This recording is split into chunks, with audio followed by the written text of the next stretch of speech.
Hello students, welcome back at my YouTube platform. आज जो हम करेंगे वो है SN1 reactions, nucleophilic substitution reaction. पहली ऑर्डर की क्या होती हैं, कैसे इनका मैकेनिज्म होता है, क्या इनमें इंटरमीडिएट का फॉर्मेशन होता है, वो सभी कंप्लीट डिस्कस हम करने जा रहे हैं। तो आइए देखते हैं। सबसे पहले एक एग्जाम्पल के माध्यम से मैं बताता हूं। फॉर एग्जाम्पल, एक आपके पास कोई अल्काइल है, क्योंकि SN है मतलब न्यूक्लियोफिलिक सब्स्टिट्यूशन रिएक्शन है। तो आपके पास ये कोई है कि R के साथ कोई न्यूक्लियोफाइल अटैक है और कोई नया न्यूक्लियोफाइल आप लेके आ रहे हो।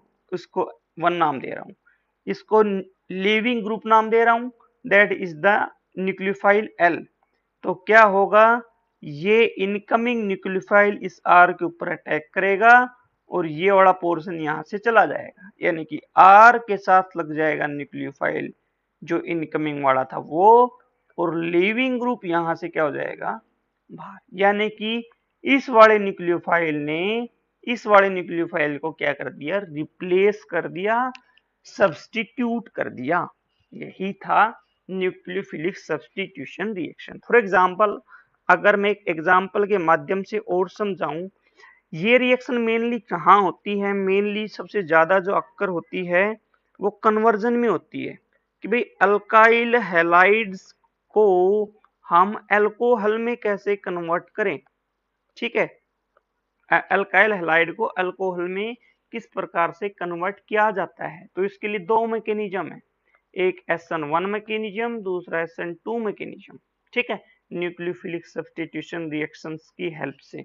और भी बहुत सारे मेथड हैं, बाकी हम इन दो को क्या करेंगे, डिस्कस करेंगे, जिसमें SN1 हम आज डिस्कस करेंगे और SN2 हम कल डिस्कस करेंगे। ओके, तो चैनल के साथ बने रहिएगा। देखते हैं इसका मैकेनिज्म क्या होगा। कि आपके पास कोई अल्काइल हैलाइड है, लेट अस टेक कि आपके पास कोई ट्रिसरी अल्काइल हैलाइड है, that is the CH3 thrice Br present है, प्लस में कोई OH नेगेटिव आ रहा है। ठीक है, तो होगा क्या, बन जाएगा CH3 थ्राइस OH और Br नेगेटिव यहां पे क्या हो गया, रिप्लेस। इट मीन्स कि OH आया, Br चला गया। OH नेगेटिव ने Br को क्या कर दिया, यहां से रिप्लेस कर दिया। This reaction is known as the SN reaction. अब मैं कह रहा हूं कि ये SN1 क्यों है, ऑर्डर फर्स्ट क्यों है, तो उसको लिए हमें देखना है। देखो, ठीक है, मैं इसको थोड़ा सा ओपनली करके लिखता हूं, ऐसे इसको ऐसे लिख लो, that is the Br, that is the Br के बाद C, then CH3, then CH3, then CH3। ठीक है, तो क्या होगा इसका, जब हम मैकेनिज्म देखेंगे कि ये जो स्टार वाला कार्बन है, ये स्टार वाला कार्बन की हाइब्रिडाइजेशन sp3 है, टेट्राहेड्रल इसकी ज्योमेट्री है। होगा क्या पहले स्टेप में, फर्स्ट स्टेप में क्या होगा, फर्स्ट स्टेप में Br नेगेटिव यानी कि लीविंग ग्रुप चला जाएगा, लीविंग ग्रुप लीव, ठीक है, छोड़कर चला गया। Br नेगेटिव यहां से पहले चला जाएगा, और ये जो स्टेप होता है वो क्या होता है, स्लो स्टेप होता है। Br नेगेटिव यहां से जैसे रिमूव होगा, क्या बनेगा, ये जो स्ट्रक्चर है वो कुछ इस प्रकार से बन जाएगी। यानी कि कार्बन जो sp3 में प्रेजेंट था वो किस में कन्वर्ट हो जाएगा, दैट इज द sp2 में कन्वर्ट हो जाएगा, दैट इज द sp2 में कन्वर्ट हो जाएगा, और एक कार्बोकटायन का क्या हो जाएगा, फॉर्मेशन, जहां पे ये दो क्या हैं, वैकेंट p ऑर्बिटल कार्बन के पास प्रेजेंट। ये क्या है, वैकेंट वैकेंट p orbitals। ठीक है, these are the vacant p orbitals present। अब होगा क्या अगले स्टेप में, ये तो स्टेप नंबर फर्स्ट था, this is the step number first. Step number second में क्या होगा कि ये जो आपके पास प्रेजेंट था carbon CH3 CH3 that is carbocation positive this, ठीक है। तो सेकंड स्टेप में OH नेगेटिव आएगा, बहुत ही फास्ट गति से आएगा और ये अटैक करेगा।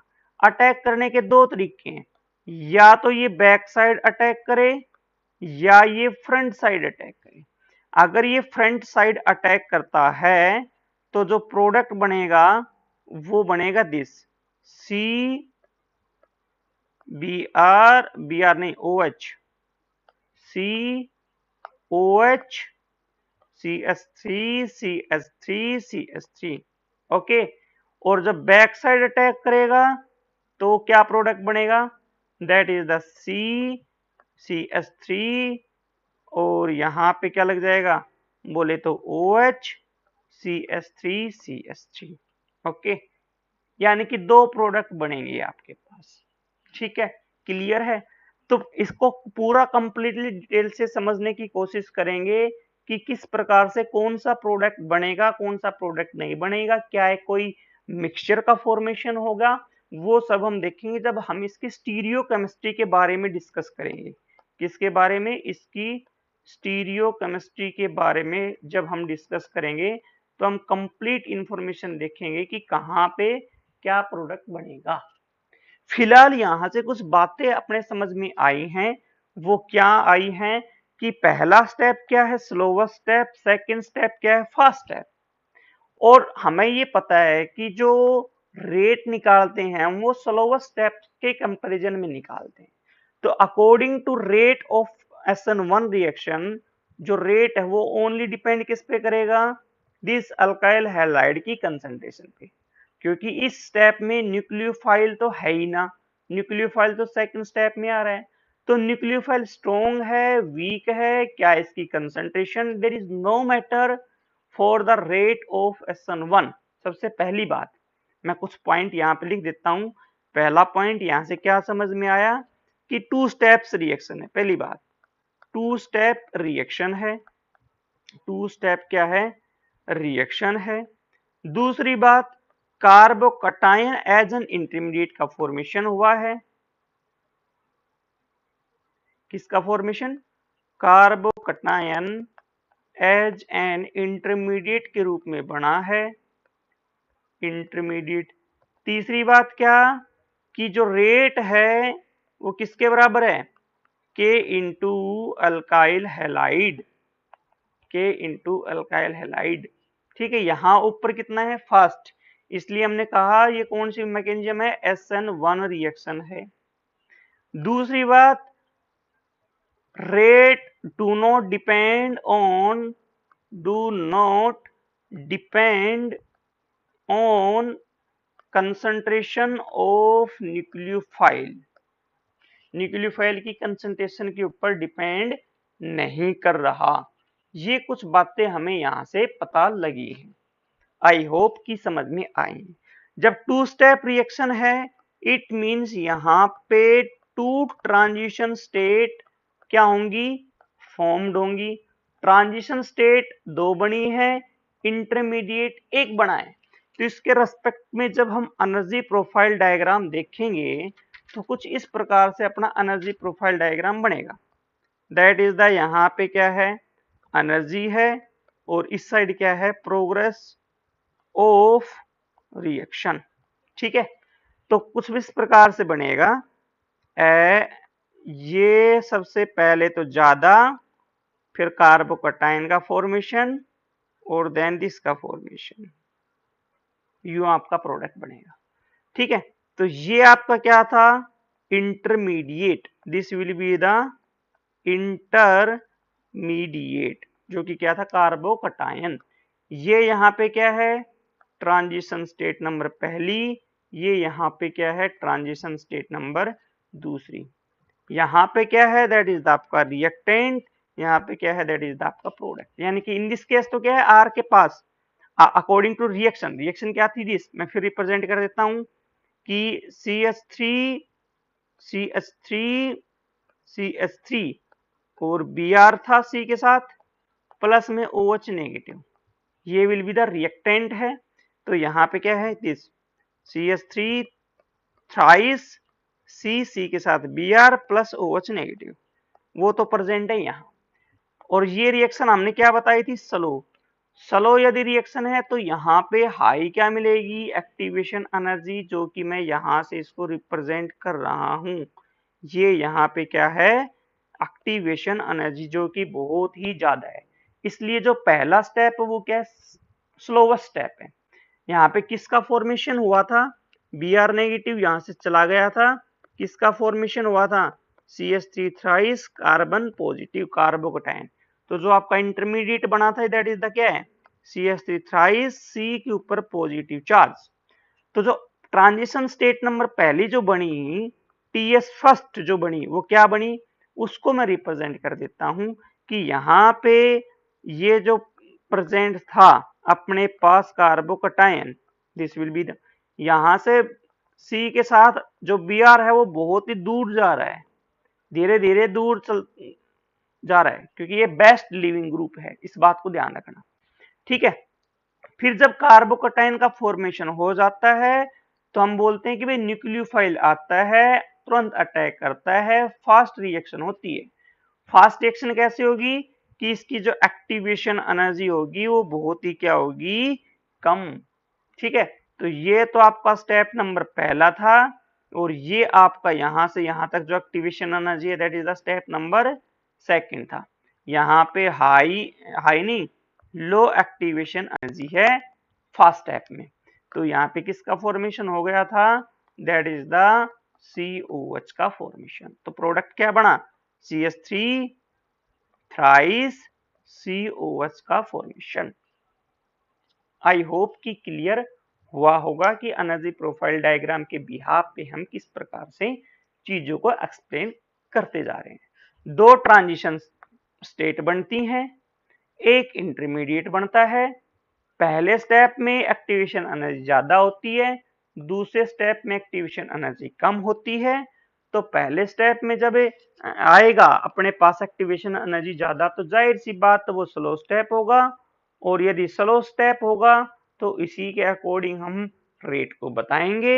इसमें न्यूक्लियोफाइल नहीं है, इट मींस जो रेट है वो डिपेंड किस पे कर रहा है, ओनली ऑन अल्काइल हैलाइड पे। इसलिए हमने लिखा रेट इज इक्वल टू के इंटू अल्काइल हैलाइड की concentration. It means alkyl halide के ऊपर डिपेंड है, इसलिए का ऑर्डर फर्स्ट एक रिएक्टेंट के ऊपर डिपेंड है। ठीक है, ओके, आई होप कि क्लियर हो गया होगा। अब बारी आती है इसकी स्टीरियो केमिस्ट्री की। प्रोडक्ट किस प्रकार का बनेगा, स्टीरियो केमिस्ट्री देखते हैं इसकी। स्टीरियो केमिस्ट्री ऑफ SN1 कैसे देखोगे, लेटेस्ट टेक आपके पास ये है क्या, दैट इज द CBr, और यहां पे कोई भी ग्रुप ले लो, लेटेस्ट टेक में कोई मतलब अलग C2H5 ले लो, इसको आप बेटर तरीके से समझ में जाएगा। यहाँ पे रेड से रिप्रेजेंट कर रहा हूं ये कि यहाँ पे H है डैश पे, और ब्लू से रिप्रेजेंट कर रहा हूं ये कि यहाँ आप क्या क्या प्रेजेंट है, veg, that is the CH3। ठीक है, रफली जब इसका आप RS कॉन्फिगरेशन निकालेंगे, रफली इसका यदि आप RS कॉन्फिगरेशन निकाल के मैं दिखाई देता हूं और मैं लिख दूंगा यहाँ पे, आप इसको वेज डैश में वेज डैश में तो स्ट्रक्चर थी, इसको फिशर प्रोजेक्ट में कर लो। कैसे करोगे, Br चला जाएगा ऊपर, C2H5 आ जाएगा नीचे, क्योंकि ये वाला पोर्शन कहां लेना है, वर्टिकल। फिर ये जो वेज है, वेज देखना, जब ये इस साइड जाएगा तो वेज जाहिर सी बात इस साइड आएगा। इट मींस इस साइड क्या आएगा, CH3, इस साइड क्या आएगा, H। नंबरिंग दोगे 1 2 3 4, घुमा दो 1 2 3, यानी कि एंटी क्लॉकवाइज, एंटी क्लॉक है, और किस पे है, हॉरिजॉन्टल पे। तो आंसर क्या आता है आपका,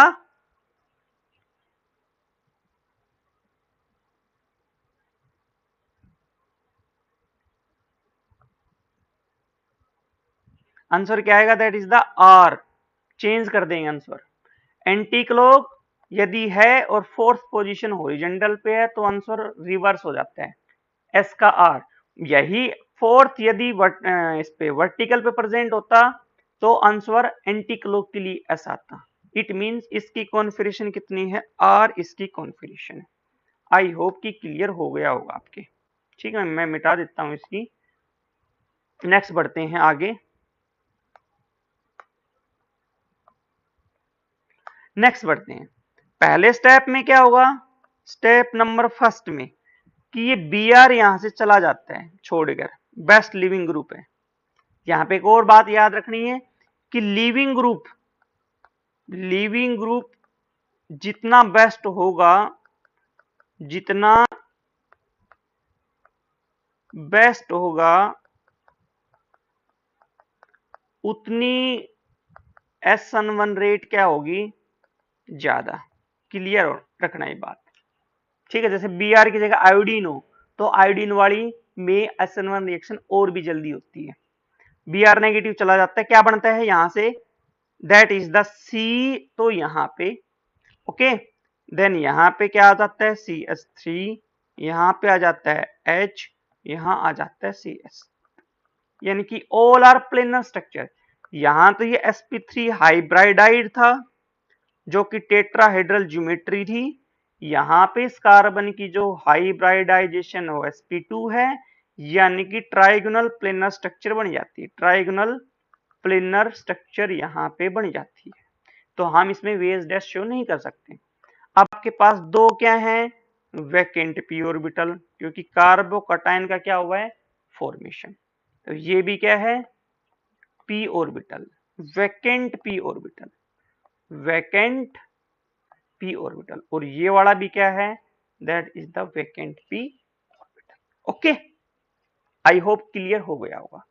इससे नेक्स्ट स्टेप में क्या था, और ये जो स्टेप होता है वो कैसा स्टेप होता है, that is the slow step होता है। इससे अगले स्टेप में क्या होगा, ध्यान से समझने की कोशिश करना। स्टेप नंबर सेकंड में, स्टेप नंबर सेकंड में कौन आएगा भाई, OH नेगेटिव। फास्टली क्या करेगा, अटैक करेगा। अब यहां दो मेथड है कि भाई जहां से बी आर आया था वहीं पे अटैक कर दे, इसको बोलेंगे front side attack. Front side attack, front side attack, जहां पे बी आर था वहीं पे OH लग गया तो जो प्रोडक्ट का फॉर्मेशन होगा वो क्या होगा, सी के साथ यहाँ पे क्या आ जाएगा, OH, यहाँ पे क्या आ जाएगा C2H5, और डैश पे क्या है, जैसा था दिस H, और वेज पे क्या था, दैट इज द CH3। जब इसकी कॉन्फिगरेशन निकालोगे तो कॉन्फिगरेशन कितनी निकलेगी, that is the R configuration निकलेगी। यानी कि फ्रंट साइड अटैक करते हो तो कॉन्फिगरेशन क्या आएगी, सेम आएगी। बट जब आप बैक साइड अटैक करते हो तो देखना प्रोडक्ट क्या बनेगा, क्या बनेगा, यहां पे तो है C, बैक साइड अटैक करेगा तो ये H आ जाएगा यहां पर। ठीक है, डैश पे क्या पहुंच गया, डैश पे पहुंच गया OH, डैश पे पहुंच गया OH। वेज पे अब भी कौन है, दैट इज द CH3, और यहां पे C2H5। जब इसकी आप कॉन्फिगरेशन निकालोगे तो आंसर कितना आएगा, कैलकुलेट करके देखें क्या, चलो चेक कर लेते हैं इसकी कॉन्फिगरेशन क्या आती है। वही सेम बात, H ऊपर, C2H5 नीचे, CH3 साइड, OH इस side, 1 2 3, 1 2 3, anti clock, anti clock के लिए क्या आंसर आता है S, क्योंकि ये कहाँ है, हॉरिजॉन्टल पोजीशन पे। आई होप क्लियर हो गया होगा। तो ये यहाँ पे क्या है इसकी configuration, that is the S, इसकी क्या है कॉन्फिगरेशन। तो यानी कि अपने पास कॉन्फिगरेशन R थी, और R से जब फ्रंट साइड अटैक किया था तब तो R बनी, और जब बैक साइड अटैक किया, बैक साइड अटैक किया तो कॉन्फिगरेशन क्या हो गई, चेंज हो गई। इट मींस R यदि है तो उसके रेस्पेक्ट में R भी बनेगा, S भी बनेगा। इट मींस यहां पे किसका फॉर्मेशन हुआ है, रेसमिक मिक्सचर का formation. Formation of racemic mixture. Racemic mixture का क्या हुआ है यहाँ पे? फॉर्मेशन। आई होप कि क्लियर हो गया होगा। ठीक है, अब ध्यान देने वाली बात ये, जब बैक साइड अटैक करेगा ना तो आएगा inversion in configuration. Inversion in configuration यानी कि कॉन्फ़िगरेशन क्या हो रही है? चेंज। आर से किस में जा रहा है? एस में। बट जब फ्रंट साइड अटैक करेगा तो रिटेंशन है, रिटेन कर रहा है configuration as it is. Retention in configuration. Retain का मतलब होता है जैसा था एज इट इज। आर था, आर का आर गिरा, तो रिटेंशन इन कॉन्फ़िगरेशन भी है, इन्वर्जन इन कॉन्फ़िगरेशन है। इसलिए हमने कहा कि रेसमिक मिक्सचर का क्या होगा? फॉर्मेशन। ओके, ये थी इसकी स्टीरियो केमिस्ट्री। आई होप कि क्लियर हुआ। तो कुछ बातें हैं यहां से और क्या, कि in SN1 racemic mixture are formed. Racemic mixture are formed. ठीक है, रेसेमिक मिक्सचर क्या होता है? फॉर्म्ड होता है। क्लियर हो गया होगा मेरे हिसाब से। दूसरा, एक बात और भी लिखी थी कि रिएक्टेंट की जो हाइब्रिडाइजेशन है वो तो होती है sp3। प्रोडक्ट की जो होती है वो भी कितनी होती है? sp3। बट जो इंटरमीडिएट बनता है, इंटरमीडिएट बनता है, उसकी हाइब्रिडाइजेशन क्या होती है?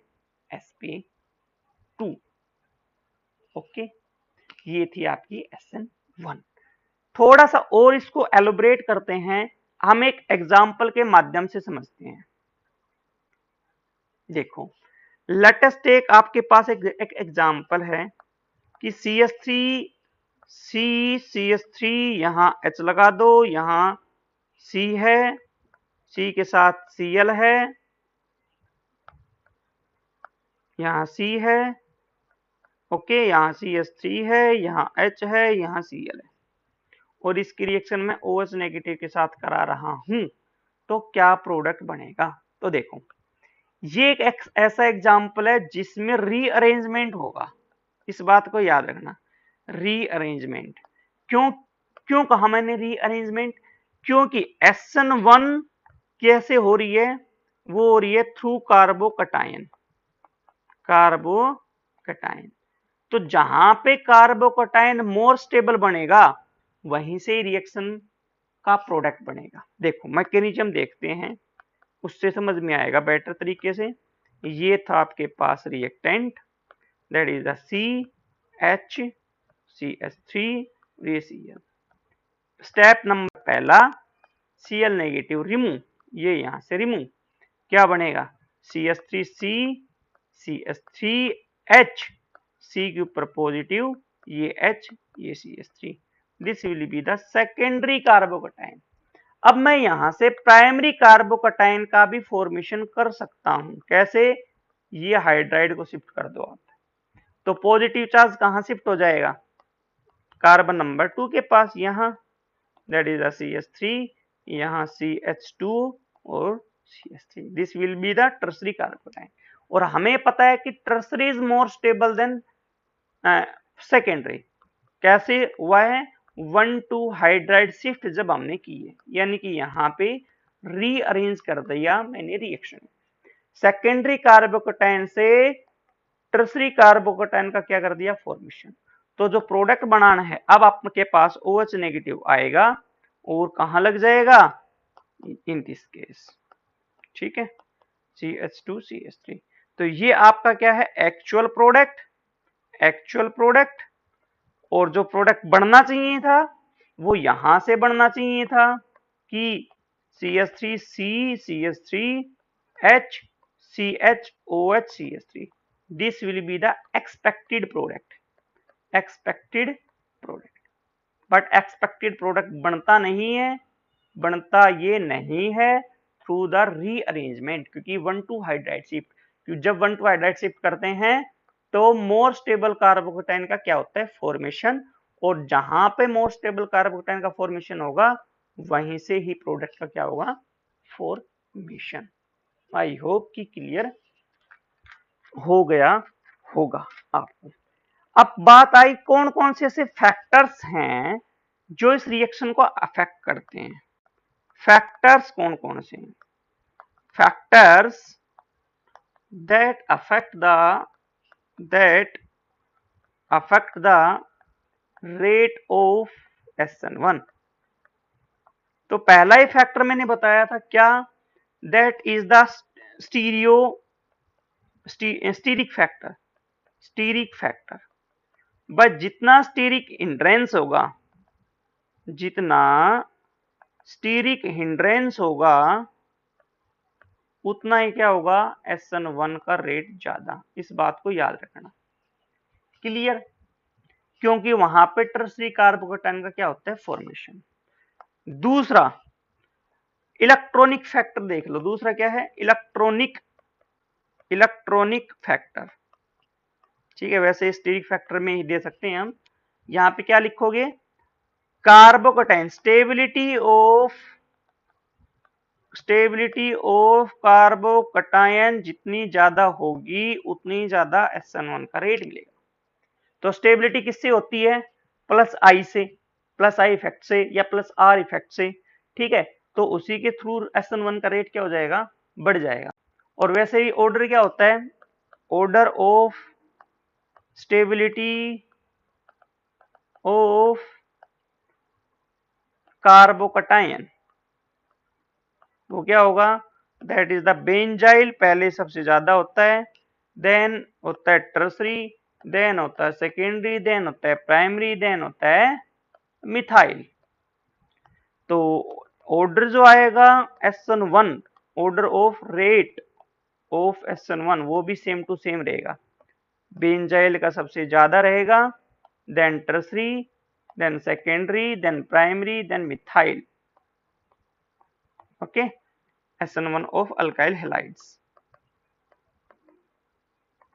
यानी कि बेंजाइल में SN1 होगी, टर्सरी में भी SN1 होगी, मिथाइल में SN1 होने की चांसेस बहुत ज्यादा कम है, वहां पे SN2 होती है।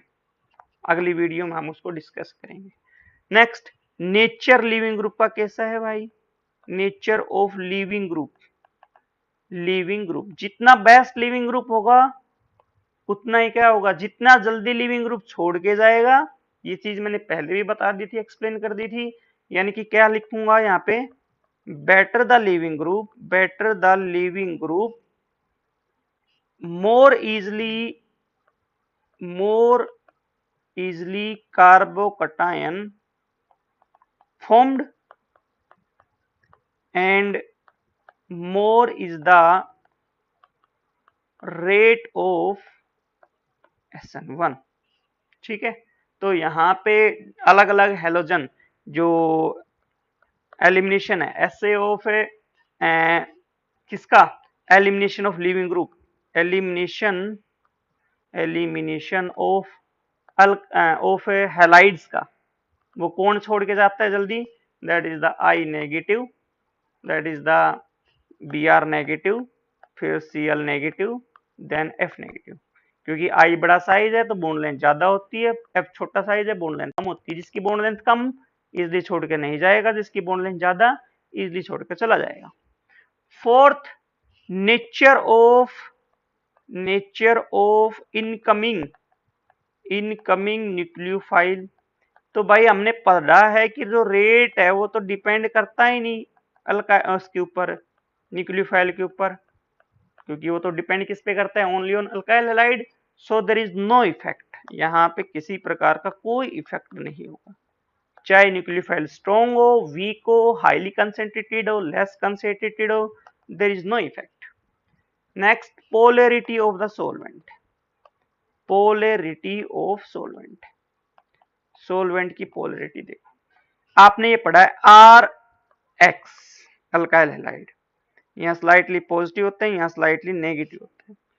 फिर उसके बाद क्या बनता है? एक ट्रांजिशन स्टेट बनती है यहाँ, ट्रांजिशन स्टेट, जिसमें RX के बीच में जो बॉन्ड लेंथ होती है वो क्या होती है? और भी ज्यादा।